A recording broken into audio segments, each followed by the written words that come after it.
Hello again mga kaburgis and fellow 18. Just recently, nag-upload ako ng video sa aking YouTube account ng cup sleeve event ni Pablo and Josh ng SB19. And since October din ang birthday ng sister ko, we decided to celebrate it here sa La Luna Cafe Break. And sakto, nung time na to, wala nang gaano silang ibang customers. Kami na lang. So, makikita nyo dito sa cabinet na to, mga merch ng SB19. So, you can just ask for their prices. And then, makikita rin natin dito yung mga life-size standees ng ating mahalima. And meron din silang mga photo wall. Ayan, dala namin yung aming mga aso. Ito naman yung half body na standees na pwede nating i-table. Just like in my previous YouTube video, finiture ko rin kasi itong La Luna Cafe Break. At syempre, itong dedication wall, wag nating kalimutan. O yun, grabe naman makatingin si Pablo. At nandyan si Ken, tsaka si Justin. Ayan, magkatabi sila dyan ng ating mga bunso. And andyan si Stel. And of course, makakalimutan ba natin ang recently lang nag-birthday na si Josh.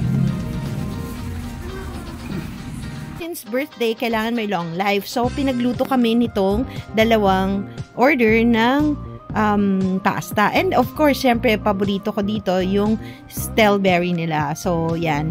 And may special cup sleeve na binigay sa amin kasi syempre birthday and special event din. Actually, ito rin yung pinamigay nila noong cup sleeve event. So, yan. So, you can have this as souvenir also. And you can buy it then dito sa cafe if you want to give it as parang pasalubong or giveaway.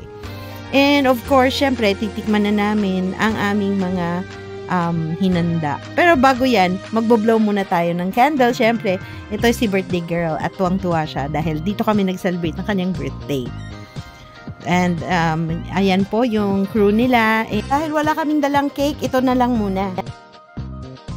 Manifest mo yung mag-Grammy. And syempre, ang favorite ko dito ang kanilang nachos. So, dalawang order din yung nachos na binigay sa amin. Kasi syempre, birthday. So, dahil vlogger tayo, kailangan nating magdikit ng sticker. Ayan, nakatabi pa na si Josh. Kabirthday sila ni Josh. Oh, magkasunod birthday nila ni Josh. Nagme-message ako kay Tita Alvin kanina. Saan nila? Saan pwede lagay? Kahit saan po. Yan, dyan po. Ano pang hinihintay nyo, 18? Punta na dito sa La Luna Cafe Break, dito sa BF Homes, Parañaque. Follow me for more. Okay na yan.